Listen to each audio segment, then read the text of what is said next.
ಅಂದರೆ ನಿಮಗೆಲ್ಲ ಗೊತ್ತೇ ಇದೆ, ಬ್ಲಡ್ ಗ್ರೂಪ್ ಅಂದರೆ 8 ಥರದ ಬ್ಲಡ್ ಗ್ರೂಪ್ಸ್ ಇದೆ ಅಂತ ನಿಮ್ಗೆ ಗೊತ್ತಿದೆ ಅಲ್ವಮ್ಮ. ಅಂದರೆ ಎ ಇದೆ, ಎ ಪಾಸಿಟಿವ್ ಮತ್ತು ನೆಗೆಟಿವ್, ಬಿ ಇದೆ, ಬಿ ಪಾಸಿಟಿವ್ ಮತ್ತು ನೆಗೆಟಿವ್, ಎ ಬಿ ಪ್ಲಸ್ಸು ಮತ್ತು ಅದರದ್ದು ನೆಗೆಟಿವ್ ಇದೆ. ಅದೇ ಥರ ಓ ಪಾಸಿಟಿವ್ ಇದೆ, ಓ ನೆಗೆಟಿವ್ ಬ್ಲಡ್ ಗ್ರೂಪ್ ಅಂತ ಇದೆ. ಇವಾಗ ನಿಮ್ಮದು ಅಥವಾ ನಿಮ್ಮ ಮನೆಗಳಲ್ಲಿ ಯಾರ್ಯಾರು ಇದೆಯೋ ಅವರ ಟ್ರೇಡ್ಸ್ ಬಗ್ಗೆನೂ ನೀವು ತಿಳ್ಕೊಳ್ತಾ ಬನ್ನಿ. ಇವಾಗ ನಾನೇನಾದರೂ ಹೇಳ್ತಾ ಇದ್ದರೆ ಅದ್ರ ಬಗ್ಗೆನೂ ತಿಳ್ಕೊಳ್ಳಿ ಅಷ್ಟೇ. ತುಂಬ ಸೀರಿಯಸ್ ಆಗಿ ತೊಗೊಳ್ಳೋಂಥದ್ದಲ್ಲ, ಬಟ್ ಇದರದ್ದು ಸೀರಿಯಸ್ ರಿಸರ್ಚ್ ನಡೀತಾ ಇದೆ, ತುಂಬ ಹಿಂದಿನಿಂದಲೂ ನಡೀತಿದೆ. ಈ ಕಡೆ ಜಾಪನೀಸು ಮತ್ತು ಚೈನೀಸ್ ಇದರದ್ದು ರಿಸರ್ಚ್ ತುಂಬ ಮಾಡಿದ್ದಾರೆ. ಇತ್ತೀಚಿನ ದಿನಗಳಲ್ಲಿ ಸೈನ್ಸು ಸಹ, ಅಂದರೆ ಆಸ್ಟ್ರೋನಾಮರ್ಸ್ ಸಹ ಇದನ್ನು ತುಂಬ ರಿಸರ್ಚ್ ಮಾಡ್ತಾ ಇದ್ದಾರೆ. ಈ ಟ್ರೇಡ್ಸನ್ನು ಮತ್ತು ನಮ್ಮ ವಂಶವಾಹಿನಿಗಳನ್ನು ಯಾವ ರೀತಿಯಲ್ಲಿ ನಾವು ತಿಳಿದುಕೊಳ್ಬೇಕು ಮತ್ತು ಅದರ ಮೂಲವನ್ನು ತಿಳಿದುಕೊಳ್ಳುವ ಪ್ರಯತ್ನದಲ್ಲಿ ಸೈಂಟಿಸ್ಟ್ ಸಹ ಇದ್ದಾರೆ. ಆಯ್ತಮ್ಮ? ಸರಿ, ಇವಾಗ ತಿಳ್ಕೊಳ್ಳೋಣ. ಇವಾಗ ನಾವೆಲ್ಲ ಏನು ಅಂದ್ಕೊಂಡಿದ್ವಿ, ರಿಸರ್ಚ್ ಏನು ಹೇಳುತ್ತೆ, ನಮ್ಮ ವಂಶ ಅಂದರೆ ಫ್ಯಾಮ್ಲಿ ಟ್ರೀ ಅಂತ ಅದು ತಗೊಂಡ್ರೆ, ನಾವು ಹಿಂದೆ ಎಲ್ಲ ಕಲ್ತಿದ್ವಿ. ನಮ್ಮ ಚಾರ್ಲ್ಸ್ ಡಾರ್ವಿನ್ ಏನು ಹೇಳ್ತಿದ್ರು, ಮನುಷ್ಯನ ಎಷ್ಟೋ ಜನರೇಷನ್ಸ್ ನಂತರ ಆದಿಮಾನವ, ಅದರ ನಂತರ ಏನಂತ ಹೇಳ್ತೀವಿ, ಅದು ಮಂಗಗಳು ಅಂದರೆ ಏಪ್ಸ್ ಅಂತೀವಲ್ಲಮ್ಮ. ಆ ಏಪ್ಸ್ ಅಂದ್ರೆ ಮಂಗನಿಂದ ಮಾನವ ಅಂತ ಏನು ಹೇಳ್ತೀವಿ, ಚಾರ್ಲ್ಸ್ ಡಾರ್ವಿನ್ನ ಥಿಯರಿ ಅದು ಅಲ್ವಾ. ಅದರ ನಂತರದ ಸೈಂಟಿಸ್ಟ್ ಎಲ್ಲ ನಂತರ ರಿಸರ್ಚ್ ಎಲ್ಲ ಮಾಡ್ತಾ ಹೋದರು. ಆಮೇಲೆ ಗೊತ್ತಾಯಿತು, ಅನೇಕ ಪ್ರಾಣಿಗಳಂತಲ್ಲಮ್ಮ, ಪಕ್ಷಿಗಳು ಅಂತಲ್ಲ, ಎಷ್ಟೋ ಜೀವರಾಶಿಗಳು ಪ್ಲಸ್ ಈ ಏನದು ಪ್ಲ್ಯಾಂಟ್ಸ್ ಪ್ರಪಂಚ ಅವೆಲ್ಲವನ್ನೂ ದಾಟಿ ಅಮೀಬಾನೇ ನಮ್ಮ ಪೂರ್ವಜರು ಅಂತ ಹೇಳಿದ್ರು. ಅಂದರೆ ಸಿಂಗಲ್ ಸೆಲ್ಡ್ ಆರ್ಗ್ಯಾನಿಸಮ್ಸಿಂದ ನಾವು ಉದ್ಭವವಾದ್ವಿ, ಮನುಷ್ಯ ನಂತರ ಉದ್ಭವವಾದ ಎವಲ್ಯೂಷನರಿ ಥಿಯರಿನಲ್ಲಿ ನಾವು ಅಮೀಬಾಯಿಂದ ಹುಟ್ಟಿ ಬಂದವರು ಅಂತ ಗೊತ್ತಾಯಿತು. ಆಮೇಲೆ ಈಗ ಇನ್ನಷ್ಟು ರಿಸರ್ಚ್ ಏನು ಮಾಡ್ತಾ ಇದ್ದಾರಂತೆ, ಅಮೀಬಾ ಇರಲಿ ಅತ್ಲಾಗೆ ನಾವು ಈ ಭೂಮಿಗೆ ಸಂಬಂಧಪಟ್ಟವರಲ್ಲ. ಈ ಬ್ಲಡ್ ಗ್ರೂಪ್ಸ್ಗಳ ಮುಖಾಂತರ ಏನು ಕಂಡು ಹಿಡಿತಿದ್ದಾರೆ ಅಂದರೆ, ನಾವು ಬೇರೆ ಬೇರೆ ಸ್ಟಾರ್ಸ್ಗಳಿಂದ ಉದ್ಭವವಾದವರು. ನಾವು ಈ ಭೂಮಿಗೆ ಅಂದರೆ ಇದೇ ಪ್ಲ್ಯಾನೆಟ್ಗೆ ಸಂಬಂಧಪಟ್ಟವರು ಅಲ್ಲ, ನಾವು ಬೇರೆ ಬೇರೆ ಸ್ಟಾರ್ಸ್ಗಳಿಂದ ನಾವು ಬಂದಿರೋರು. ಇಂತಿಂಥ ಬ್ಲಡ್ ಗ್ರೂಪ್ಸ್ನವರು ಇಂತಿಂಥ ಸ್ಟಾರ್ಸ್ ಸಮೂಹಗಳಿಗೆ ಕನೆಕ್ಟ್ ಆಗಿದ್ದಾರೆ ಅನ್ನೋದನ್ನೆಲ್ಲ ರಿಸರ್ಚ್ ಮಾಡ್ತಾ ಇದ್ದಾರೆ. ಆಯ್ತಮ್ಮ? ಸ್ವಲ್ಪ ಅದರ ಬಗ್ಗೆ ನಾವು ತಿಳ್ಕೊಳ್ಳೋಣ. ಏನು ಹೇಳುತ್ತೆ ರಿಸರ್ಚ್ ಅಂದರೆ, ನಾವು ಸ್ಟಾರ್ ಡಸ್ಟ್ ಅಂದರೆ ಈ ನಕ್ಷತ್ರಗಳ ಧೂಳು ಅಂತ ಏನು ಹೇಳ್ತೀವಿ, ಅವುಗಳ ಸಮೂಹ, ಅವುಗಳಿಂದ ನಾವು ಉದ್ಭವ ಆಗಿರೋದು. ಅಂದರೆ ಈ ಸ್ಟಾರ್ ಡಸ್ಟಿನ ಪ್ರಮಾಣ ನಮ್ಮಲ್ಲಿ ಎಷ್ಟಿರಬಹುದು, ಈ ರಿಸರ್ಚ್ ಎಷ್ಟರ ಮಟ್ಟಿಗೆ ಪ್ರಮಾಣೀಕರಿಸ್ತಾ ಇದೆ ಅಂದರೆ 97% ನಮ್ಮ ದೇಹದಲ್ಲಿ ಆ ಸ್ಟಾರ್ಗಳಲ್ಲಿರುವಂಥ ಎಲಿಮೆಂಟ್ಸೇ ನಮ್ಮ ದೇಹದಲ್ಲಿದೆ. ಅರ್ಥ ಆಗ್ತಿದ್ದಿಲ್ಲಮ್ಮ? 97% ಇಸ್ ನಾಟ್ ಅ ಸ್ಮಾಲ್ ಇದಲ್ಲಮ್ಮ. ಆ ಆಟಮ್ಸು, ಆ ಎಲಿಮೆಂಟ್ಸ್ ಏನಿದೆ ನಮ್ಮಲ್ಲಿಯೂ ಅದೇ ಥರದ ಎಲಿಮೆಂಟ್ಸ್ ಇದೆ ಅಂತ ಪ್ರಮಾಣಿಸ್ತಾ ಇದ್ದಾರೆ ರಿಸರ್ಚ್. ಆಯಿತಾ? ಇದನ್ನು ಕಾರ್ಲ್ ಸ್ಯಾಗನ್ ಅಂತ ಹೇಳಿ ಒಬ್ಬ ಈ ರಿಸರ್ಚ್ನ ತುಂಬ, ಅಂದರೆ ಆಸ್ಟ್ರಾನಮರ್ ಅವರು, ಈ ರಿಸರ್ಚನ್ನು ತುಂಬ ಮಾಡಿದ್ದಾರೆ. ನೀವು ಬೇಕಾದ್ರೆ ಅದನ್ನು ಗೂಗಲ್ನಲ್ಲಿ ಮತ್ತೊಂದು ಕಡೆ ಎಲ್ಲ ಸರ್ಚ್ ಮಾಡಿ ನೀವು ತಿಳ್ಕೊಳ್ಳಿ ಅದರ ಬಗ್ಗೆ ಎಲ್ಲ. ಆಯಿತಾ?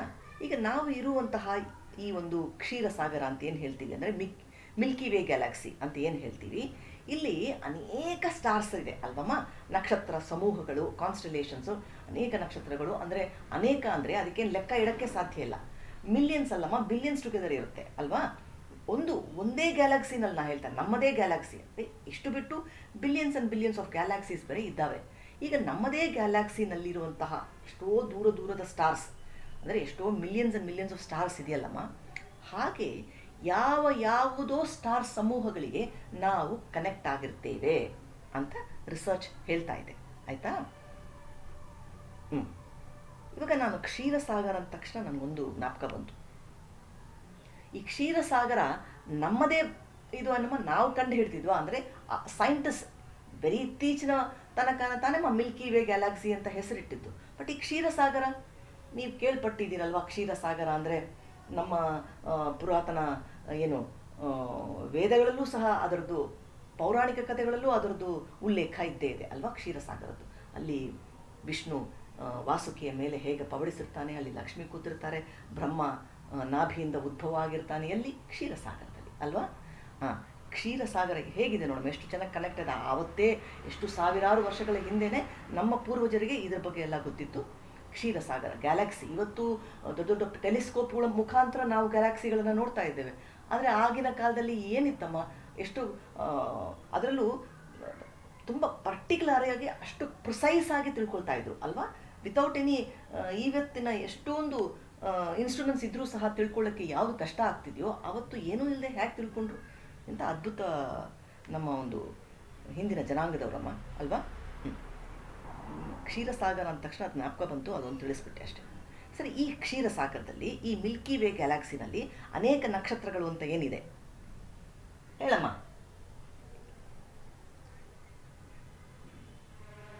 ನಿಂತೋಗ್ತಿದ್ಯಾ? ಬ್ರೇಕ್ ಆಗ್ತಾ ಇದೆಯಾ? ಹಾಂ, ಈಗ ಕೇಳಿಸ್ತಾ ಇದೆಯಮ್ಮ? ಈಗ ಈಗ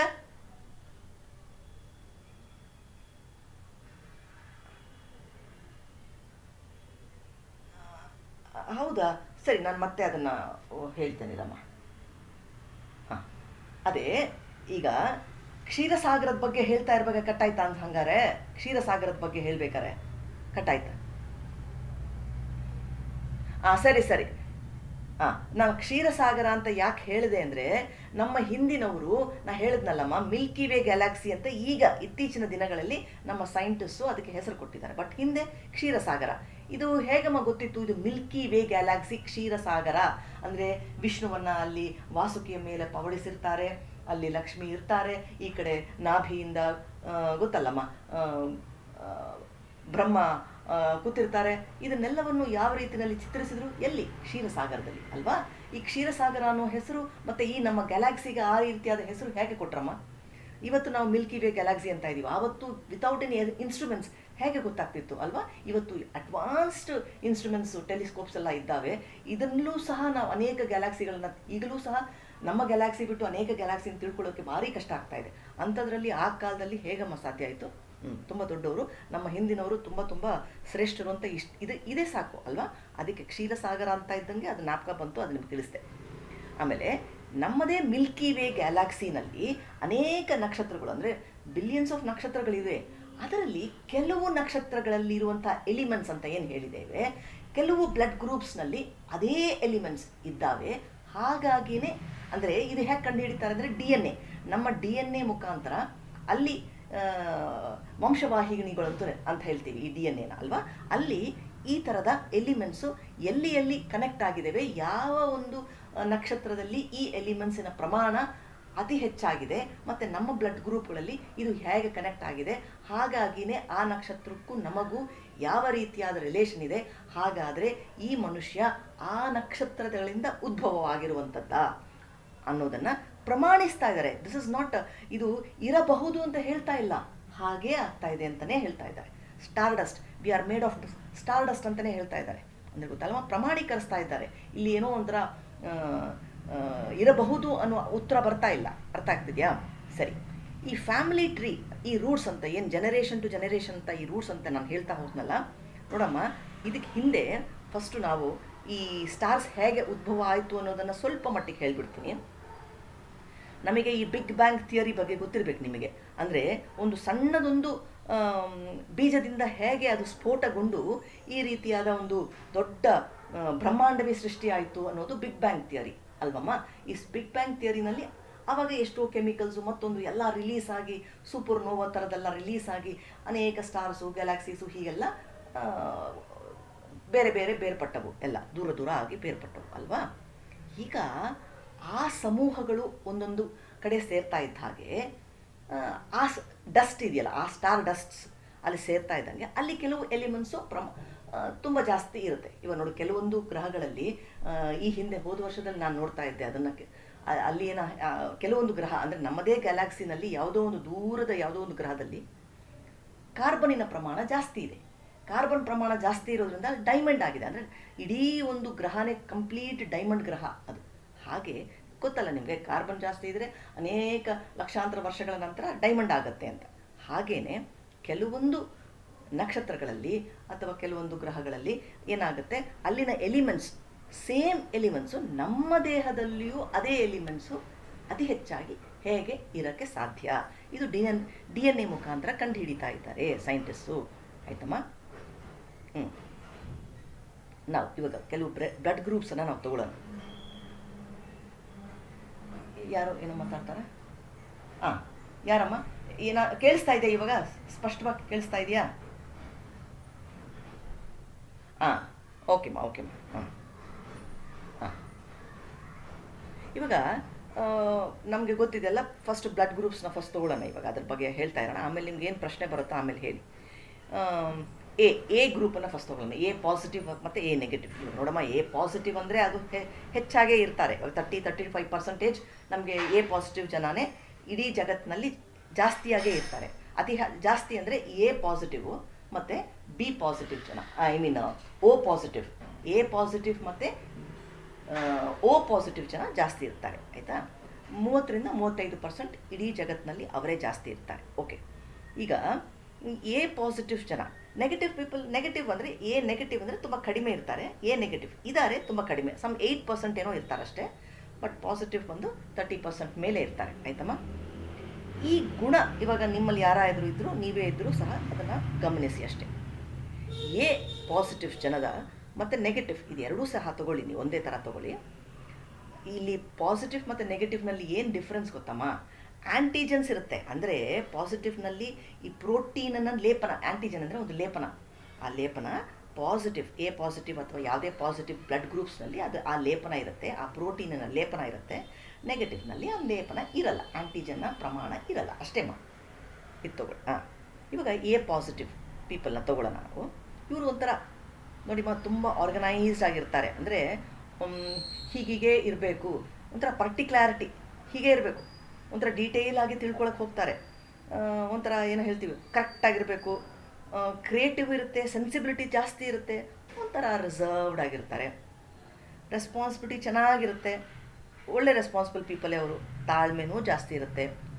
ಹೌದು, ಲಾಯಲ್ಲು, ಕಾಮು, ಆನೆಸ್ಟು, ಇದೆಲ್ಲ ಒಂದು ರೀತಿಯಲ್ಲಿ ಹೊರಗಡೆ ಹೆಚ್ಚಾಗಿ ಅದನ್ನೆಲ್ಲ ಇರ್ತಾರೆ. ಒಳಗಡೆ ಸ್ಟಬರ್ನೆಸ್ಸು ಜಾಸ್ತಿ ಇರುತ್ತೆ, ಸ್ಟಬರ್ನ್ ಆಗೂ ಇರ್ತಾರೆ, ಆಯ್ತಲ್ಲ. ಗೊತ್ತಾಗ್ತಿದೆಯಲ್ಲಮ್ಮ, ಒಂಥರ ಕರೆಕ್ಟಾಗಿರ್ತಾರೆ, ಸೈಲೆಂಟಾಗಿರ್ತಾರೆ. ಹೆಚ್ಚಾಗಿ ತುಂಬ ಈ ಮಾತುಗಾರಿಕೆ ಎಲ್ಲ ಜಾಸ್ತಿ ಇರಲ್ಲ ಇವರಲ್ಲಿ, ಸ್ವಲ್ಪ ಸೈಲೆನ್ಸ್ ಇರುತ್ತೆ. ಸೆನ್ಸಿಟಿವ್ ಪೀಪಲ್, ಬೇಗ ಏನಾದರೂ ಹೇಳಿದ ತಕ್ಷಣ ಒಂಥರ ಸೆನ್ಸಿಟಿವಿಟಿ, ನೋವಾಗುತ್ತೆ ಅವ್ರ ಮನಸ್ಸುಗಳಿಗೆ. ಸೆನ್ಸಿಬಲ್ಲು ಇರ್ತಾರೆ, ಅಷ್ಟೇ ಬುದ್ಧಿವಂತಿಕೆ, ತುಂಬ ಹೈಲಿ ಬುದ್ಧಿವಂತಿಕೆ, ಹೈ IQ ಇವರಲ್ಲಿ ಜಾಸ್ತಿ ಇರುತ್ತೆ. ಅದರಲ್ಲೂ ಎ ನೆಗೆಟಿವ್ನಲ್ಲಿ ಹೈಯೆಸ್ಟ್ IQ ಇರೋದು ಎ ನೆಗೆಟಿವ್ ಪೀಪಲ್ನಲ್ಲಿ ಅಂತ ಹೇಳ್ತಾರೆ. ಅಂದರೆ ಆ ಬ್ಲಡ್ ಗ್ರೂಪ್ ಪೀಪಲ್ನಲ್ಲಿ, ಆಯ್ತಮ್ಮ. ಗೊತ್ತಾಗ್ತಿದೆಯಲ್ಲ, ಆರ್ಗನೈಸ್ಡ್ ಆಗಿರ್ತಾರೆ. ಪ್ರತಿಯೊಂದು ಕೆಲಸನೂ ಒಂಥರ ಹೀಗೆ ಪರ್ಟಿಕ್ಯುಲರ್ ಆಗಿರಬೇಕು ಅನ್ನೋದನ್ನು ಗಮನಿಸ್ತಾ ಇರ್ತಾರೆ. ಪರ್ಫೆಕ್ಷನಿಸ್ಟ್ ಅಂತ ಹೇಳ್ಬೋದಮ್ಮ ಇವ್ರನ್ನ. ಹಾಂ, ಇವ್ರುಗಳಿಗೆ ಈಗ ಬೇರೆಯವರು, ಇವ್ರು ಇಷ್ಟೊಂದು ಪರ್ಫೆಕ್ಟ್ ಆಗಿರೋರು, ಇವರು ಬೇರೆಯವ್ರ ಹತ್ರ ಹೊಂದ್ಕೊಳ್ಳೋದು ಸ್ವಲ್ಪ ಕಷ್ಟನೇ ಅಲ್ವಾ? ಕಷ್ಟ ಆಗುತ್ತೆ ಇವ್ರಿಗೆ. ಆ ಕಷ್ಟದಿಂದಾಗಿ ಒಂಥರ ಸ್ಟ್ರೆಸ್ ಲೆವೆಲ್ಸ್ ಜಾಸ್ತಿ, ಇವ್ರಿಗೆ ಸ್ಟ್ರೆಸ್ ಜಾಸ್ತಿ ಆಗುತ್ತೆ. ಯಾಕಂದರೆ ಇವ್ರಿಗೆ ಇನ್ನೊಬ್ಬರ ಹತ್ರ ಹೊಂದಿಕೊಳ್ಳುವ ಸ್ವಭಾವ, ಬೇಗ ಹೊಂದ್ಕೊಳ್ಳೋಕ್ಕಾಗಲ್ಲ. ಅಂದರೆ ನೆಗೆಟಿವ್ ಪೀಪಲ್ ಅಂತ ಏನು ಹೇಳ್ತೀವಿ, ನೆಗೆಟಿವ್ ಎನರ್ಜೀಸ್ ಪೀಪಲ್ ಅಂತ ಏನು ಇರ್ತೀವಿ, ಅವ್ರ ಹತ್ರ ಇವ್ರು ಹೊಂದ್ಕೊಳ್ಳೋಕ್ಕಾಗಲ್ಲ. ಹಾಗಾಗಿ ಒಂಥರ ಹೈಪರ್ ಆಗಿಬಿಡ್ತಾರೆ. ಅವ್ರಿಗೆ ಅಂಥವ್ರ ಜೊತೆ ಇರೋಕ್ಕಾಗಲ್ಲ, ಆ ರೀತಿಯಲ್ಲಿ ಹೈಪರ್ ಆಗ್ತಾರೆ. ಮತ್ತು ಒಂಥರ ಈ ರೂಟ್ಸು, ಅಂದರೆ ನಮ್ಮ ಸಿವಿಲೈಸೇಷನ್ ರೂಟ್ಸ್ ಅಂತ ಏನು ಹೇಳ್ತೀವಿ, ಅಥವಾ ತುಂಬ ಇವಾಗ ಮೊದಲು ಮನುಷ್ಯ ಈ ಭೂಮಿ ಮೇಲೆ ಹೇಗೆ ಎವಲ್ಯೂಷನ್ ಉಗಮ ಆದನೋ ಆ ಸಂದರ್ಭದಿಂದ ನೋಡಿದ್ರು ಇವ್ರುಗಳ್ದೇ ಇದ್ದದ್ದು ಫಸ್ಟ್. ಎ ಪಾಸಿಟಿವ್ ಪೀಪಲಲ್ಲಿ ಉಗಮವಾಗ್ತು, ಅಂದರೆ ಎ ಪಾಸಿಟಿವ್ ಪೀಪಲ್ಲೇ ಫಸ್ಟು ಇದ್ದದ್ದು. ಹಾಗಾಗಿ ಆವಾಗಿನ ಫಾರ್ಮರ್ಸು ಏನದು ಕಲ್ಚರಲ್ ರೂಟ್ಸ್ ಅಂತ, ಅಗ್ರಿಕಲ್ಚರಲ್ ರೂಟ್ಸ್ ಅಂತ ಏನು ಹೇಳ್ತೀವಿ, ಅದೆಲ್ಲ ಈ ಒಂದು ಬ್ಲಡ್ ಗ್ರೂಪ್ಸ್ನಲ್ಲಿ ಕಾಣಸಿಗುತ್ತೆ. ಹಾಗಾಗಿನೇ ಇವ್ರುಗಳಿಗೆ ಸಿವಿಲೈಸೇಷನ್ ಬಗ್ಗೆ, ಅಂದರೆ ತುಂಬ ಹಿಂದಿನವ್ರದ್ದು ತಿಳ್ಕೊಳ್ಳೋದಕ್ಕೂ ಒಂದು ರೀತಿಯಲ್ಲಿ ಇಂಟ್ರೆಸ್ಟ್ ತುಂಬ ಇರುತ್ತೆ. ಕಲ್ಚರಲ್ ರೂಟ್ಸ್ ಇದೆಯಲ್ಲಮ್ಮ, ಅದಕ್ಕಾಗಿ. ಮತ್ತು ಏನೇ ಕೆಲಸ ಮಾಡಬೇಕು ಅಂದ್ರೂ ಒಂಥರ ಮಲ್ಟಿ ಟಾಸ್ಕಿಂಗ್ ಎಲ್ಲ ಮಾಡೋಕ್ಕೆ ಇಷ್ಟಪಡಲ್ಲ. ಒನ್ ಟಾಸ್ಕ್ ಎಟ್ ಅ ಟೈಮ್ ಅಂತ ಹೇಳ್ತೀವಲ್ವ, ಆ ರೀತಿಯಲ್ಲಿ ಮಾಡ್ತಾರೆ. ಪ್ರತಿಯೊಂದು ಕೆಲಸನೂ ಒಂಥರ ಕಾಷಿಯಸ್ ಆಗಿ ಮಾಡುವಂಥ ಒಂದು ಗುಣ ಇರುತ್ತೆ. ಇಂಟ್ರೋವರ್ಟ್ಸ್ ಇವರು, ಹೊರಗಡೆ ಒಂಥರ ಬಡಬಡ ಅಂತ ಹೇಳ್ಕೊಳ್ಳೋರಲ್ಲ, ಒಳಗಡೆ ಇಟ್ಕೊಂಡಿರ್ತಾರೆ. ಆ ರೀತಿಯಾದ ಇಂಡಿವಿಜುವಲ್ಸ್ ಆಗಿರ್ತಾರಮ್ಮ ಎ ಬ್ಲಡ್ ಗ್ರೂಪ್ನವರು, ಆಯಿತಾ. ಇದನ್ನು ಓಲ್ಡೆಸ್ಟ್ ಬ್ಲಡ್ ಗ್ರೂಪ್ ಅಂತಲೂ ಹೇಳ್ಬೋದು. ಯಾಕೆ ನಾನು ಹೇಳಿದ್ನಲ್ಲ, ಓಲ್ಡೆಸ್ಟ್ ಬ್ಲಡ್ ಗ್ರೂಪ್ ಅಂದರೆ ಮನುಷ್ಯ ಫಸ್ಟ್ ಉಗಮವಾದಾಗ ಈ ಬ್ಲಡ್ ಗ್ರೂಪೇ ಮನುಷ್ಯನಲ್ಲಿ ಇದ್ದದ್ದು. ಹಾಗಾಗಿ ಗೊತ್ತಾಗ್ತಾ ಇದೆಯಮ್ಮ. ಆಮೇಲೆ ಇವರಲ್ಲಿ ಏನು ಗೊತ್ತಮ್ಮ, ನಾ ಹೇಳಿದ್ನಲ್ಲ, ಇವರ ಪರ್ಫೆಕ್ಷನ್ಗೆ ಬೇರೆಯವರೊಟ್ಟಿಗೆ ಅವರು ಬೆರೆಯೋದು ಸ್ವಲ್ಪ ಕಷ್ಟ ಆಗತ್ತೆ ಅಂತ ಹೇಳಿ, ಒಂಥರ ಸ್ಟ್ರೆಸ್ ಲೆವೆಲ್ಸ್ ಜಾಸ್ತಿ ಅಂತ ಹೇಳಿದ್ನಲ್ಲ. ಹಾಗಾಗಿನೇ ಇವರಲ್ಲಿ ಬೇಗ ಈ H. ಪೈಲೋರಿ ಇನ್ಫೆಕ್ಷನ್ ಅಂತ ಹೇಳ್ತೀವಿ. H. ಪೈಲೋರಿ ಬಂದು ಒಂದು ಬ್ಯಾಕ್ಟೀರಿಯಾಮ್ಮ, ಇದಕ್ಕೂ ಸಹ ಇತ್ತೀಚಿನ ದಿನಗಳಲ್ಲಿ ಅನೇಕ ಔಷಧಿಗಳು ಕಂಡು ಹಿಡಿತಾ ಇದ್ದಾರೆ. ಈ ಹೆಚ್ ಪೈಲೋರಿ ಇನ್ಫೆಕ್ಷನ್ಸ್ ತುಂಬ ಆಗುತ್ತೆ. ಆ ಕಾರಣದಿಂದಾಗಿ ಅಸಿಡಿಟಿ, ಗ್ಯಾಸು, ಇನ್ಫ್ಲಮೇಷನ್ಸು ದೇಹದಲ್ಲಿ ಜಾಸ್ತಿ ಆಗ್ತಾ ಇರುತ್ತೆ. ಅಂದರೆ ಅದೊಂದು ಬ್ಯಾಕ್ಟೀರಿಯಾ ಸ್ಟಮಕ್ನಲ್ಲಿ ಇರುತ್ತೆ. ಆ ಹೆಚ್ ಪೈಲೋರಿಯಾ ಬಂದು ಹೊರಗಡೆಯಿಂದ ನಮಗೆ ಇನ್ಫೆಕ್ಟ್ ಆಗಿಬಿಟ್ಟಿರುತ್ತೆ. ಸೊ ಈ ಇನ್ಫೆಕ್ಷನು ಈ ಒಂದು ಬ್ಲಡ್ ಗ್ರೂಪ್ನವ್ರಿಗೆ ಜಾಸ್ತಿ ಆಗುತ್ತೆ. ಈ ಹೆಚ್ ಪೈಲೋರಿ ಇನ್ಫೆಕ್ಷನ್ಸ್ ಅಂತ ಏನಿದೆ, ಯೂರಿನರಿ ಟ್ರ್ಯಾಕ್ ಇನ್ಫೆಕ್ಷನ್ಸು ಜಾಸ್ತಿ ಆಗುತ್ತೆ ಹೆಚ್ ಪೈಲೋರಿಯಿಂದ. ಮತ್ತು ಈ ಆಸಿಡಿಕ್ ಬಾಡಿ, ಅಲ್ಸರ್ಸು, ಇನ್ಫ್ಲಮೇಷನ್ಸು, ಗ್ಯಾಸು ಇದೆಲ್ಲ ಜಾಸ್ತಿ ಆಗುತ್ತಮ್ಮ ಇದರಿಂದ. ಆಮೇಲೆ ಸಾಧಾರಣವಾಗಿ ಈ ಸೊಳ್ಳೆಗಳು ನಮಗೆ ಅಟ್ರಾಕ್ಟ್ ಆಗ್ತವೆ. ಕೆಲವು ಬ್ಲಡ್ ಗ್ರೂಪ್ಸ್ ಇರುತ್ತೆ, ಅಯ್ಯೋ ಇದು ನಮ್ಮ ಹುಡ್ಕೊಂಡು ಬಂದು ನಮ್ಮನ್ನೇ ಕಚ್ಚುತ್ತೆ ಇವು ಮಸ್ಕಿಟೋಸ್ ಅಂತ ಹೇಳ್ತಿರ್ತೀವಲ್ಲ, ಇವ್ರನ್ನ ನೋಡಿದ್ರೆ ಅಷ್ಟು ಅಟ್ರಾಕ್ಟ್ ಆಗಲ್ಲ ಈ ಮಸ್ಕಿಟೋಸ್ಗೆ, ಸೊಳ್ಳೆ. ಇದು ಒಂದು ರಿಸರ್ಚ್ ಅಮ್ಮ. ಈ ಸೊಳ್ಳೆಗಳು ಈ ಬ್ಲಡ್ ಗ್ರೂಪ್ ಅಂದರೆ ಎ ಬ್ಲಡ್ ಗ್ರೂಪ್ ಅವ್ರನ್ನ ಕಂಡ್ರೆ ಅಷ್ಟರ ಮಟ್ಟಿಗೆ ಹತ್ರ ಹೋಗಲ್ಲ. ಅವರು ಸ್ವಲ್ಪ ಸೇಫ್ ಪೀಪಲ್ ಅವರು. ಅರ್ಥ ಆಗ್ತಿದೆಯಲ್ಲ? ಇವಾಗ ಎದು ಹೇಳಿದ್ದೀನಿ, ಬಿ ಹೇಳೋಣ ನೆಕ್ಸ್ಟ್. ಬಿ ಇವ್ರು ನೋಡಮ್ಮ, ಇವರು ತಮ್ಮ ದಾರಿಯನ್ನು ತಾವೇ ಹುಡ್ಕೊಂಡು ಹೋಗೋರು. ಯಾವುದೋ ಹಿಂದೆ ಇರೋ ದಾರಿಯನ್ನು ಫಾಲೋ ಮಾಡುವಂಥವ್ರಲ್ಲ, ತಮ್ಮ ದಾರಿಯನ್ನು ತಾವೇ ಮಾಡ್ಕೊಳ್ತಾರೆ. ಎಲ್ಲರ ಹತ್ರ ಚೆನ್ನಾಗಿ ಬರೀತಾರೆ. ಈ ಪಾಸಿಟಿವ್ ಆಗಲಿ ನಾನು ನೆಗೆಟಿವ್ ಆಗಲಿಮ್ಮ, ನೀವು ಎರಡನ್ನೂ ಒಂದೇ ರೀತಿಯಲ್ಲಿ ತೊಗೊಳ್ತಾ ಹೋಗಿ. ನಿಮಗೆ ಬಿ ಪಾಸಿಟಿವ್ನಂದರೆ ನಿಮಗೆ ಜಗತ್ತಿನಲ್ಲಿ 8% ಅಷ್ಟೇ ಸಿಗೋದು, ಕಡಿಮೆ ಇರ್ತಾರೆ ಬಿ ಪಾಸಿಟಿವ್ ಪೀಪಲ್, ಕಡಿಮೆ. ಹಾಗಂತ ಬಿ ನೆಗೆಟಿವ್ 2% ಅಷ್ಟೇ ಸಿಗೋದು ನಿಮಗೆ. ಹಾಗೆ ಬಿ ನೆಗೆಟಿವ್ ಸ್ವಲ್ಪ ರೇರ್, ಬಿ ಪಾಸಿಟಿವ್ ಒಂದು 8% ಆದರೂ ಸಿಗ್ತಾರೆ ಹಾಗೆ. ಸೊ ಇವರು ಎಲ್ಲರ ಹತ್ರ ಒಂಥರ ಈಸಿಯಾಗೆ ಬರೀತಾರೆ. ಇವರು ಒಂಥರ ಕಾಮ್ ಅಂದರೆ ಶಾಂತವಾಗಿರ್ತಾರೆ, ಒಳ್ಳೆ ಮಾತುಗಾರರು, ಚೆನ್ನಾಗಿ ಮಾತಾಡ್ತಾರೆ. ಮತ್ತು ಒಂಥರ ಆನೆಸ್ಟ್ ಪೀಪಲ್, ನಿಜ ಹೇಳೋರು, ಸತ್ಯಕ್ಕೆ ಬೆಲೆ ಕೊಡೋರು. ಅವ್ರಿಗೆ ಮನಸ್ಸಿಗೆ ಏನು ಅನಿಸುತ್ತೋ ಫಟ್ ಅಂತ ಹೇಳ್ಬಿಡ್ತಾರೆ. ಅದನ್ನೇನು ತಲೆಯಲ್ಲಿ ಇಟ್ಕೊಂಡು ಕೂತ್ಕೊಂಡಿರಲ್ಲ. ಅವ್ರಿಗೆ ಯಾವ್ದು ಇಷ್ಟ ಆಗುತ್ತೋ ನೋಡಮ್ಮ, ಅದ್ರ ಕಡೆ ಅವ್ರ ಕಾನ್ಸಂಟ್ರೇಷನ್ ಇರುತ್ತೆ. ಅವ್ರಿಗೆ ಇಷ್ಟ ಆಗದೇ ಇರೋ ಕೆಲಸ ಇದೆಯಲ್ಲ, ಅವ್ರಿಗೆ ಅಷ್ಟಾಗಿ ಅವರು ಅದನ್ನು ಇಷ್ಟಪಡಲ್ಲ, ಅದ್ರ ಕಡೆ ಅವ್ರು ಹೋಗೋದು ಇಲ್ಲ. ಮತ್ತು ತುಂಬ ಪ್ಯಾಷನೇಟಾಗಿ ಇರ್ತಾರೆ. ಆ್ಯಕ್ಟಿವ್ ಜಾಸ್ತಿ ಇವರು, active people, very active. Nature lovers, ನೇಚರ್ಗೆ ತುಂಬ ಇಷ್ಟಪಡ್ತಾರೆ. ಆಮೇಲೆ ಸ್ಟ್ರಾಂಗ್ ಪೀಪಲ್, ಹೌದು, ಚೆನ್ನಾಗಿ ನಗ್ತಾ ಚಿಯರ್ಫುಲ್ ಆಗಿರ್ತಾರೆ, ಚಾರ್ಮಿಂಗ್ ಆಗಿರ್ತಾರೆ. ಅದೇ ಥರ ಎಲ್ಲ ವಾತಾವರಣಕ್ಕೂ ಎಲ್ಲ ಇವಾಗ ಬೇರೆ ಬೇರೆ ಬ್ಲಡ್ ಗ್ರೂಪ್ಸ್ ಇದಾವಲ್ಲ, ಆ ಜನಗಳ ಹತ್ರನೂ ಚೆನ್ನಾಗಿ ಬೆರೆಯುವಂಥ ಒಂದು ಫ್ಲೆಕ್ಸಿಬಿಲಿಟಿ ಅವರಲ್ಲಿ ಇರುತ್ತೆ. ಮತ್ತು ಈ ಸೊಳ್ಳೆಗಳಂತ ಹೇಳಿದ್ನಲ್ಲಮ್ಮ, ಇದು ತುಂಬ ಒಂದು ರಿಸರ್ಚ್ ನಡೆದಿದೆ, ಯಾವ್ಯಾವ ಬ್ಲಡ್ ಗ್ರೂಪ್ಸ್ಗೆ ಈ ಸೊಳ್ಳೆಗಳು ಅಟ್ರಾಕ್ಟ್ ಆಗ್ತವೆ ಅಂತ. ಈ ಬಿ ಪಾಸಿಟಿವ್ ಪೀಪಲ್ಗೆ ಚೆನ್ನಾಗಿ ಅಟ್ರಾಕ್ಟ್ ಆಗುತ್ತಮ್ಮ. ಹುಡ್ಕೊಂಡು ಬಂದು ಇವ್ರನ್ನೇ ಕಚ್ಚುತ್ತೇನೋ ಅನ್ನೋ ಅಷ್ಟು ಮಟ್ಟಿಗೆ ಅದು ಅಟ್ರಾಕ್ಟ್ ಆಗುತ್ತೆ. ಇದೊಂದು ಅಂಶ ಅಷ್ಟೇ, ಇದು ಒಂದು ಅಂಶ ಕಂಡುಹಿಡ್ತಿದ್ದಾರೆ, ಅದನ್ನು ಇದರಲ್ಲಿ ನಾನು ಸೇರಿಸ್ತಾ ಇದ್ದೀನಿ. ಮತ್ತು ಇವ್ರಿಗೆ ಒಂಥರ ಅನ್ಪ್ರೆಡಿಕ್ಟಬಲ್ ನೇಚರ್. ಅಲ್ಲ, ನಾನು ತುಂಬ ಈ ಥರ ಇರ್ತಾರೆ ಅಂದ್ಕೊಂಡೆ, ಇವರು ಏನಪ್ಪ ಈ ಥರ ಆಗೋಗ್ಬಿಟ್ಟಿದ್ದಾರೆ ಅಂತ ಅಂದ್ಕೊತೀವಲ್ಲ, ಪ್ರತಿ ಸಲನೂ ವಿ ಫೀಲ್ ಅವರು ಹೀಗೆ ಅಂದ್ಕೊಂಡಿರ್ತೀವಿ, ಬಟ್ ಹಾಗಲ್ಲ ಅಂತ ಅನಿಸುತ್ತೆ ಅನ್ನೋ ಥರ ಅನ್ಪ್ರೆಡಿಕ್ಟಬಲ್ ಆಗಿರ್ತಾರೆ ಅವರು. ಗೊತ್ತಮ್ಮ, ಈ ಜಗತ್ತಿನಲ್ಲಿ ಅತಿ ಹೆಚ್ಚು ಮಿಲಿಯನರ್ಸ್ ಅಂತ ಏನು ತೊಗೊಂಡ್ರೆ, ಮೋಸ್ಟ್ ಮಿಲಿಯನರ್ಸ್ ಅಂತ ತೊಗೊಂಡ್ರೆ ಈ ಬಿ ಪಾಸಿಟಿವ್ ಪೀಪಲೇ ಆಗಿರ್ತಾರಮ್ಮ. ಹೌದು, ಜಗತ್ತಿನಲ್ಲಿ ಅತ್ಯಂತ ದೊಡ್ಡ ದೊಡ್ಡ ಪೋಸ್ಟಲ್ಲಿ ಇರ್ತಾರಲ್ಲಮ್ಮ. ಇವಾಗ US ಪ್ರೆಸಿಡೆಂಟ್ಗಳು ಎಲ್ಲ US president B positive people. ಹೌದು.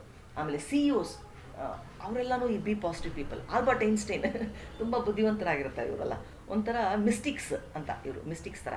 ಸೊ ಆಲ್ಬರ್ಟ್ ಐನ್ಸ್ಟೈನ್ ಅವರು ಸಹ ಈ ಥರ ಏನು ಬಿ ಪಾಸಿಟಿವೇ. ಹಾಗೆಮ್ಮ, ಮತ್ತು ತಮ್ಮ ಒಂದು ಕಾನ್ಷಿಯಸ್ನೆಸ್ಸನ್ನು ಎವಾಲ್ವ್ ಮಾಡೋದ್ರಲ್ಲಿ ಅವ್ರಿಗೆ ತುಂಬ ತುಂಬ ಇಂಟ್ರೆಸ್ಟ್ ಇರುತ್ತೆ. ಅಂದರೆ ಸೆಲ್ಫ್ ರಿಯಲೈಸೇಷನ್, ಆ ಹಾದಿಯಲ್ಲಿ ನಡೆಯುವಂಥ ಅವರೇನಾದರೂ ಆಗಿದ್ದರೆ ಅತಿ ಹೆಚ್ಚಾಗಿ ಅಂದರೆ ಈ ಬಿ ಪಾಸಿಟಿವ್ನಲ್ಲಿ ಬರ್ತಾರಮ್ಮ. ಬೇರೆಯವರು ಬರಲ್ಲ ಅಂತ ನಾನು ಹೇಳ್ತಿಲ್ಲಮ್ಮ, ಬರ್ತಾರೆ. ಬಟ್ ಸ್ವಲ್ಪ ನಾವು ಅವ್ರಿಗೆ ಇಂಟ್ರೆಸ್ಟು ಆ ಕಡೆ ಎಳ್ಕೊಂಡ್ರೆ ಸಾಕು, ಅವ್ರಿಗೆ ಸರ್ರಂತ ಹೋಗ್ಬಿಡ್ತಾರೆ. ಸೆಲ್ಫ್ ರಿಯಲೈಸೇಷನ್ಗೆ ಅವ್ರಿಗೆ ತುಂಬ ಬೇಗ ಸೆಳೆತ ಇರುತ್ತೆ. ಕಾನ್ಷಿಯಸ್ನೆಸ್ ಎವಾಲ್ವ್ಮೆಂಟ್ನಲ್ಲಿ ಅವ್ರಿಗೆ ತುಂಬ ಆಸಕ್ತಿ ಇರುತ್ತೆ. Because they are mystics of serious ಅಂತ. ಅಂದರೆ ಸಿರಿಯಸ್ ಅನ್ನೋದೊಂದು ಒಂದು ಸ್ಟಾರ್ ಇದೆ ವೆರಿ ಬ್ರೈಟ್ ಸ್ಟಾರ್. ನಮ್ಮದೇ ಗ್ಯಾಲಾಕ್ಸಿನಲ್ಲಿ, ಈ ಕ್ಷೀರ ಸಾಗರದ ಗ್ಯಾಲಾಕ್ಸಿನಲ್ಲಿ ಈ ಸೈರಿಯಸ್ ಅನ್ನೋದೊಂದು ಸ್ಟಾರ್, ಒಂದು ನಕ್ಷತ್ರ. ನಮ್ಮ ಒಂದು ಸೂರ್ಯನಿಗಿಂತ 17,000 ಪಟ್ಟು ಜಾಸ್ತಿ ದೊಡ್ಡದೋದು, ಮತ್ತು ಅಷ್ಟು ಬ್ರೈಟ್ ಆಗಿದೆ. ಆ ಒಂದು ಸ್ಟಾರು ಅಲ್ಲಿಂದ ಎವಾಲ್ವ್ ಆದದ್ದು. ಅಂದರೆ ಅಲ್ಲಿನ ಎಲಿಮೆಂಟ್ಸು ಈ ಬಿ ಪಾಸಿಟಿವ್ ಪೀಪಲ್ನಲ್ಲಿ ಕಂಡು ಬಂದಿದೆ. ಅಲ್ಲಿಂದ ಎವಾಲ್ವ್ ಆಗಿದ್ದಾರೆ ಈ ಬಿ ಪಾಸಿಟಿವ್ ಅಂತ ಹೇಳಿ ಇವರುಗಳ DNA ಇಂದ ಕಂಡು ಹಿಡಿದಿದ್ದಾರೆ. ಅರ್ಥ ಆಗ್ತಿದ್ದಲ್ಲಮ್ಮ? ನಾನು ಎಲ್ಲ ಸ್ಟಾರ್ಸು ಎಲ್ಲೆಲ್ಲಿಂದ ಅಂತ ಹೇಳಮ್ಮ. ಸೀರಿಯಸ್ ಸೀರಿಯಸ್ ಸೀರಿಯಸ್ ಅಂತ ಎಂದು ನಕ್ಷತ್ರ. ಸ್ಟಾರ್ ಹೌದು, star. It is a brightest star ನಮ್ಮ ಗ್ಯಾಲಕ್ಸಿನಲ್ಲಿ ಬ್ರೈಟೆಸ್ಟ್ ಸ್ಟಾರ್ ಅಂತ ನೀವೆಲ್ಲಾದರೂ ಹೊಡೆದ್ರೆ ಅದಕ್ಕೆ ಗೊತ್ತಾಗುತ್ತೆ ನಿಮ್ಗೆ. ಮತ್ತು ಇದು ನಿಮಗೆ ಗೂಗಲಲ್ಲಿ ಮತ್ತು ವಿಕಿಪೀಡಿಯಾಗಳೆಲ್ಲ ಸಿಗಲ್ಲಮ್ಮ. ಅದು ಸರ್ಟನ್ ಬುಕ್ಸ್ ಆದೆ ನಾನು ಅದರಲ್ಲಿ ಓದಿದ್ದೇನೆ, ನಾನು ನೋಡಿದೆ ಅಕಸ್ಮಾತ್ ಗೂಗಲಲ್ಲಿ ಸಿಗುತ್ತಾ ಅಂತ, ಬಟ್ ಇಲ್ಲಿ ಸಿಕ್ಕಿಲ್ಲಮ್ಮ. ಅಂದರೆ serious is a bright star ಸಿಗುತ್ತೆ. ನಮ್ಮ ಕನೆಕ್ಷನ್ ಏನಾದರೂ ಅಲ್ಲಿಗಿದೆಯಾ, DNA ಏನಾದರೂ ಮ್ಯಾಚ್ ಆಗ್ತಿದೆಯಾ ಅಂದರೆ ಅಲ್ಲೆಲ್ಲೂ ಸಿಗ್ತಾ ಇಲ್ಲ. ನಾನು ಕೆಲವು ಪುಸ್ತಕಗಳಲ್ಲಿ ಇದ್ರ ಬಗ್ಗೆ ತಿಳ್ಕೊಂಡಿದ್ದೀನಮ್ಮ. ಇಲ್ಲ ಇದರಲ್ಲಿಲ್ಲ, ಗೂಗಲ್ ಅಥವಾ ವಿಕಿಪೀಡಿಯಾಗಳೆಲ್ಲ ಅದಿಲ್ಲ. ಎನಿವೆ, ಕಾನ್ಷಿಯಸ್ನೆಸ್ ಎವಾಲ್ವ್ ಆಗೋ ಒಂದು ಇದರಲ್ಲಿ ಇವ್ರಿಗೆ ತುಂಬ ಆಸಕ್ತಿ ಇರುತ್ತೆ. ಸೆಲ್ಫ್ ರಿಯಲೈಸೇಷನ್ ಅತಿ ಹೆಚ್ಚಾಗಿ ಈ ಗ್ರೂಪ್ನವರಲ್ಲಿ ನಾವು ಕಾಣಬಹುದಮ್ಮ. ಓಕೆ, ಆಮೇಲೆ ಓ ಪಾಸಿಟಿವ್ಗೆ ಬರೋಣ. ಓ ಪಾಸಿಟಿವ್, ಈ ಓ ಪಾಸಿಟಿವ್ನ ನಾವು ವಾರಿಯರ್ಸ್ ಅಂತ ಕರಿಬೋದು. ಅಂದರೆ ಅವರು ಒಂಥರ ನ್ಯಾಚುರಲ್ ಬಾರ್ನ್ ಲೀಡರ್ಸ್ ಆಕಾಶಕ್ಕೆ ಹೋಗಿ ತಲುಪಬೇಕು, ಆ ಸ್ಟಾರ್ನ ರೀಚ್ ಆಗಬೇಕು ಅಂದರೆ ರೀಚ್ ಆಗಿಬಿಡ್ಬೇಕು, ಅಷ್ಟರ ಮಟ್ಟಿಗೆ ಅವರಲ್ಲಿ ಕಾನ್ಫಿಡೆನ್ಸ್ ಇರುತ್ತೆ. ಅಂದರೆ ತಾನು ಸಾಧಿಸಬೇಕು ಅಂದರೆ ಸಾಧಿಸಲೇಬೇಕು ಅಂತವ್ರಾಗಿರ್ತಾರೆ ಇವರು.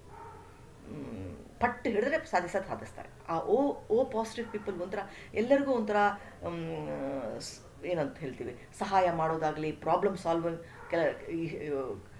ಸಾಲ್ವರ್ಸ್ ಆಗಿ ತುಂಬ ಚೆನ್ನಾಗಿ ಕೆಲಸ ಮಾಡ್ತಾರೆ.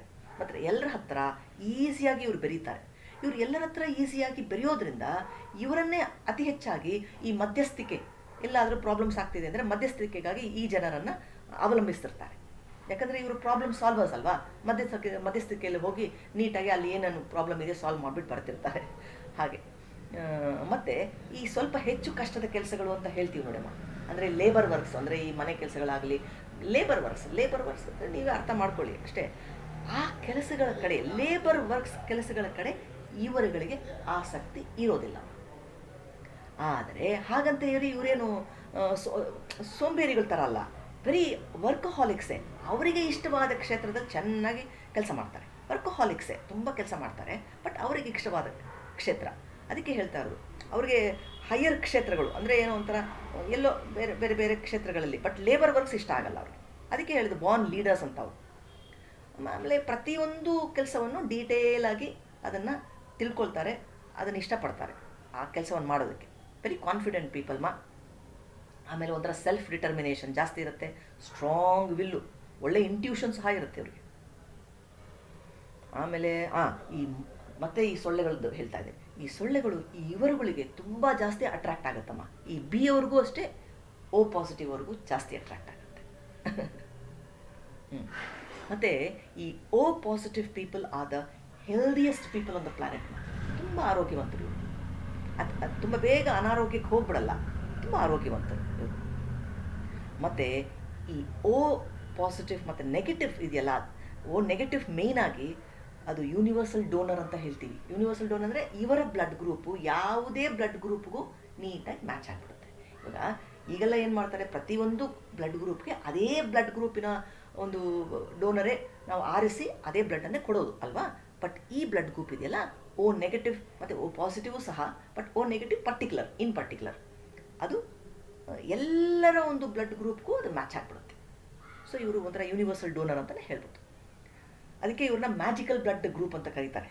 ಎಲ್ಲರಿಗೂ ಇವರು ನೀಟಾಗಿ ಅಡ್ಜಸ್ಟ್ ಆಗಿಬಿಡ್ತಾರೆ ನೋಡಮ್ಮ. ಇವರಲ್ಲಿ ಒಂಥರ ಒಳ್ಳೆ ಅದೇ ಹೇಳಿದ್ನಲ್ಲ, ಎಲ್ಲರಿಗೂ ಇವು ಸೂಪರ್ ಬ್ಲಡ್ ಟೈಪ್ ಅಂತಲೂ ಕರೀತಾರೆ ಇವ್ರನ್ನ. ಯಾಕಂದರೆ ಎಲ್ಲರಿಗೂ ಅಡ್ಜಸ್ಟ್ ಆಗ್ತದಲ್ಲ ಆ ಬ್ಲಡ್.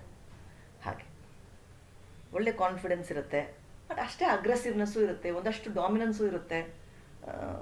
ಎಲ್ಲ ರೀತಿಯಲ್ಲೂ ತಂಡ ನಡಿಬೇಕು ನೋಡಮ್ಮ. ಲೀಡರ್ಸ್ ಅಂದಮೇಲೆ, ಬಾರ್ನ್ ಲೀಡರ್ಸ್ ಅಂದಮೇಲೆ ಅದೆಲ್ಲ ಆ ಅಗ್ರೆಸಿವ್ನೆಸ್ಸು, ಆ ಡಾಮಿನೆನ್ಸು, ಮತ್ತು ಎಲ್ಲರನ್ನು ನಡೆಸ್ಕೊಂಡು ಹೋಗೋ ಕೆಪಾಸಿಟಿ ಎಲ್ಲ ಇದ್ದೇ ಇರುತ್ತಲ್ಲ. ಮತ್ತು ಕಾನ್ಫಿಡೆನ್ಸ್ ಹೈ ಇದ್ದೇ ಇರುತ್ತೆ, ಇಂಟ್ಯೂಷನ್ ಹಾಗೆ ಚೆನ್ನಾಗೇ ಇರಲೇಬೇಕು, ಒಳ್ಳೆ ಲಾಜಿಕಲ್ ಮೈಂಡ್ಸೆಟ್ ಇದ್ದೇ ಇರುತ್ತೆ. ಸೊ ಇದೆಲ್ಲ ಈ ಓ ಪಾಸಿಟಿವ್ ಪೀಪಲಲ್ಲಿ ಇರ್ತದಮ್ಮ.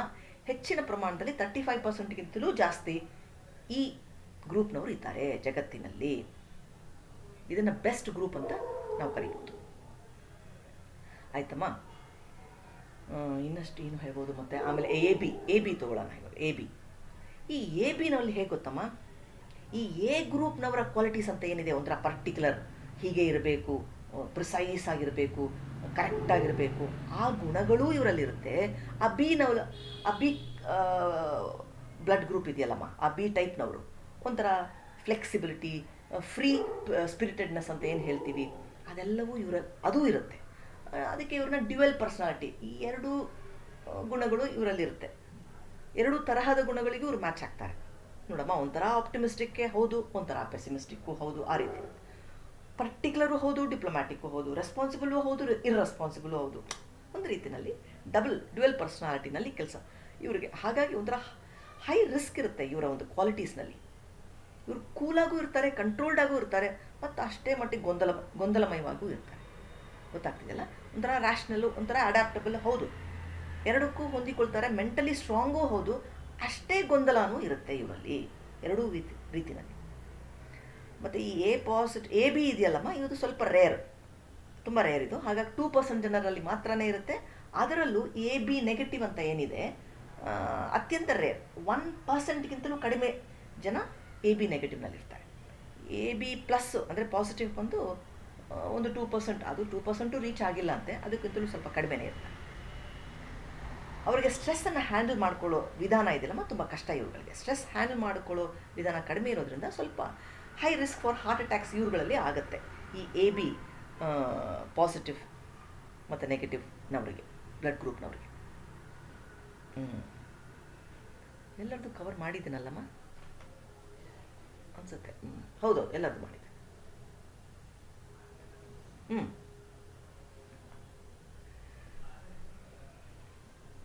ನಿಮಗೆ ಇನ್ನೇನಾದರೂ ಡೌಟ್? ಹೇಳಮ್ಮ. ಅದನ್ನು ಮುಖ್ಯವಾಗಿ ಹೇಳಬಾರ್ದು ಅಂದ್ಕೊಂಡೆ, ಅದೇ ಹೇಳ್ಬಿಟ್ಟೆ. ಹೇಳಮ್ಮ.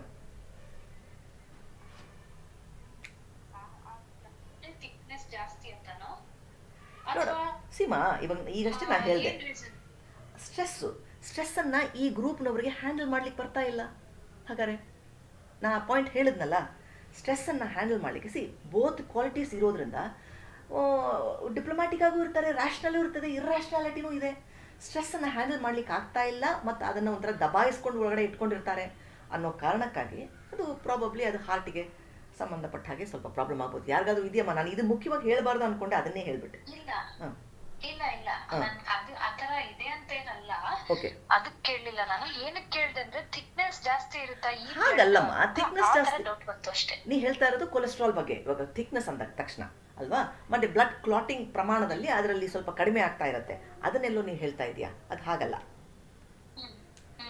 ಫಸ್ಟ್ ಆಫ್ ಆಲ್ ಹಾರ್ಟಿಗೆ ಸಂಬಂಧಪಟ್ಟ ಹಾಗೆ don't take the chemical formations. ಅಂದರೆ ಇವಾಗ ನಾವು ಕೊಲೆಸ್ಟ್ರಾಲು ಮತ್ತು ಆಸಿಡಿಕ್ ಪ್ರಾಬ್ಲಮ್ಸು ಇದೆಲ್ಲ this is secondary.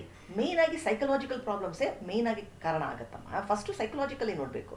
So how cool they are, how easy going they are, ಅದನ್ನೆಲ್ಲ ನಾವು ಗಮನಿಸಬೇಕು. ಈಗ ನೋಡಿ, ಇವಾಗ ತುಂಬ ಚೆನ್ನಾಗಿ ಮಾತಾಡ್ತಾರೆ, ಅಷ್ಟೇ ಚೆನ್ನಾಗಿ ಅವರು ಒಳಗಡೆನೂ ದಬ್ಬಿಸ್ಕೊಂಡ್ರೆ, ಇಂಟ್ರೋವರ್ಟ್ ಆ್ಯಂಡ್ ಎಕ್ಸ್ಟ್ರೋವರ್ಟ್ ಒಂದೇ ಥರ. ಎಕ್ಸ್ಟ್ರೋವರ್ಟು ಆಗಿರ್ತಾರೆ, ಇಂಟ್ರೋವರ್ಟು ಆಗಿರ್ತಾರೆ, ಒಳಗಡೆನೂ ಇಟ್ಕೊಂಡಿರ್ತಾರೆ. ಮತ್ತು ಎರಡನ್ನೂ ಹ್ಯಾಂಡಲ್ ಮಾಡ್ಲಿಕ್ಕೆ ಆಗದೆ ಇದ್ದಾಗ ಸ್ಟ್ರೆಸ್ ಜಾಸ್ತಿ ಆಗಿಬಿಡುತ್ತೆ. ಎರಡೂ ವಿಧದಲ್ಲಿ ನಾವು ಓಡಾಡ್ತಾ ಇದ್ದರೆ, ಒಂದು ಡ್ಯುವೆಲ್ ಪರ್ಸನಾಲಿಟಿನಲ್ಲಿ ಓಡಾಡ್ತಿದ್ರೆ ಸ್ಟ್ರೆಸ್ ಜಾಸ್ತಿ ಆಗುತ್ತೆ ಅಂತವ್ರಿಗೆ ಅಷ್ಟೇ. ಆ ಸ್ಟ್ರೆಸ್ನಿಂದಾಗಿ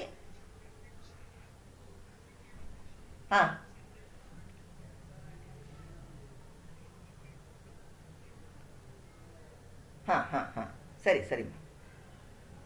ಆಮೇಲೆ ಅಂದರೆ ಹಾರ್ಟ್ ಡಿಸೀಸಸ್ ಅಂತ ಏನು ಹೇಳ್ತೀವಿ, ಸ್ಟ್ರೆಸ್ಸಿಂದಾಗಿ ಮೇಯ್ನಾಗಿ ಆಗುತ್ತೆ ಅಷ್ಟೇ. ಮೇಯ್ನಾಗಿ ಸೈಕಲಾಜಿಕಲ್ ರಿಲೇಷನ್ಸೇ ಜಾಸ್ತಿ. ಸೈಕಲಾಜಿಕಲ್ ಪ್ರಾಬ್ಲಮ್ಸ್ ಅಂತ ಏನಿರುತ್ತೆ ಅದು ರಿಲೇಟೆಡ್ ಆಗಿರುತ್ತೆ ಇದಕ್ಕೆಲ್ಲ. ಇದು ಮೇನ್. ಮತ್ತೆ ನಾನು ಎಲ್ಲವನ್ನು ಕವರ್ ಅಪ್ ಮಾಡಿದ್ದೇನೆ ಎಲ್ಲರಿಗೂ. ನಿಮ್ಮಲ್ಲಿ ಏನಾದರೂ ಪ್ರಶ್ನೆ ಇದೆಯಾ ಇದರಲ್ಲಿ? ಇವಾಗ ಇದಕ್ಕೆ ಸಂಬಂಧಪಟ್ಟ ಹಾಗೆ ಯಾರಿಗೇನಿಲ್ಲ. ಓಕೆ, ನಿಮ್ಮಲ್ಲಿ ಯಾರಿಗಾದರೂ ಇದ್ದರೆ ನಾನು